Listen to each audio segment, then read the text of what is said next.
I will be signing on Wednesday tax reliefs that were proposed to us in the business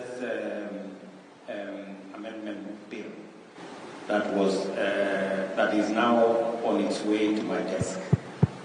This is specifically to provide relief for areas where we felt maybe business took a beating, so to speak, whether it is on our health issues or on our housing issues. Now, the people who are paying more because they earn more, they are going to have a relief, to enjoy a relief, which means we can take off some of the burden from them. Secondly, when you look at some of those interventions, well, let me speak about housing. I mean, the business community should be looking at what is housing doing. Housing means we do more steel. The steel companies should be looking at opportunity. 200,000 housing units every year means we consume more steel. It means we consume more cement, and that is the reality. It means we have more transporters. It means we are doing more business. We are driving the economy more. So I would want the private sector to look at the opportunities we are creating in some of the interventions we are rolling out, whether it is in housing or even in universal health coverage. We are importing 70 billion shillings worth of health commodities to Kenya.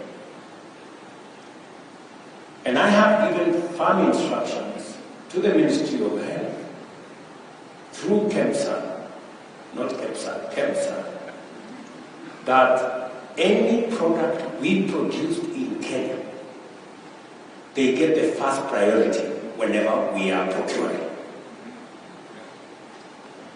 And we had a meeting here with all our manufacturers of health commodities in Kenya, and that is the policy decision, and that is the law that we have given to KEMSA as we talk now. So, as we robustly invest in the health of our people, there is opportunities being created in health commodities. There is opportunities being created in other sectors.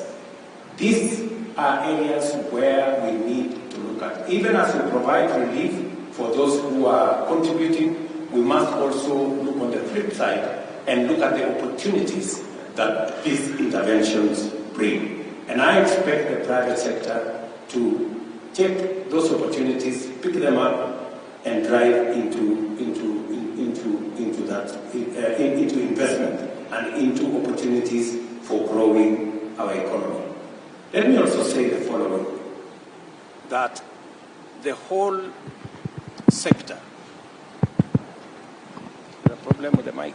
Maybe I can borrow yours. Let me borrow yours. The whole space around how are we spending our taxes? Are we being responsible about how we spend our taxes? That is very important to us. We are putting some of these investments in areas that are of necessity. Our education system was collapsing.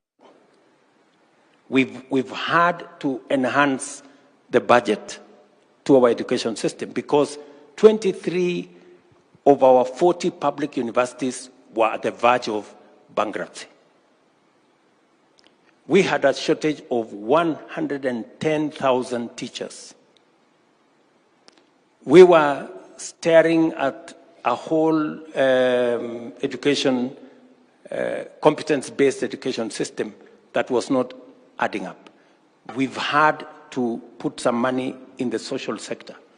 You understand how important that is, so that we can continuously generate the human capital that is useful to your companies and useful to our country.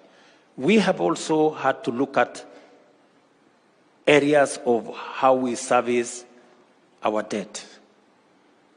Many people had given up on Kenya, and many people thought Kenya was going to go the route of other countries and that we were headed to a default. We've made sure that we have not only avoided a default, we are actually taking a new trajectory. Today, because of some of the interventions we have put in place, our inflation has significantly come down from 9.6 to 2.8. Our exchange rate has stabilized, and our interest rates are beginning to come down. You all know the central bank brought down the CBR by 75 basis points this month. Now we are at 11.25. So progressively, we are creating an environment where the private sector can have access to one of the most important things Betty said, that is access to capital. The more we crowd out by excessive borrowing by government, the more we create a situation where the private sector cannot access credit. Let me also say this finally. I've had to make the difficult decision that we haven't been able to make for the last 10 years, to think about our savings as a percentage of our GDP. I'm very happy that today we have been able to make that decision. And what we were doing in the past, where all of us were contributing, 200 shillings to NSSF and all that, and we didn't have quite a clear mechanism of how we are going. Today, that has changed. We are now moving in a different trajectory, and we are creating a bigger pool of patient capital, of patient money, that now can progressively be available for us to manage our borrowing, our interest rate regime, and I'm sure going into the future, in the next couple of years, we will be in a better place than where we are today. But we've had to make those decisions now. And I decided that I am the guy who is going to make those decisions, however difficult they are. Thank you. Thank you very much. You've actually answered two questions in one, which you've done.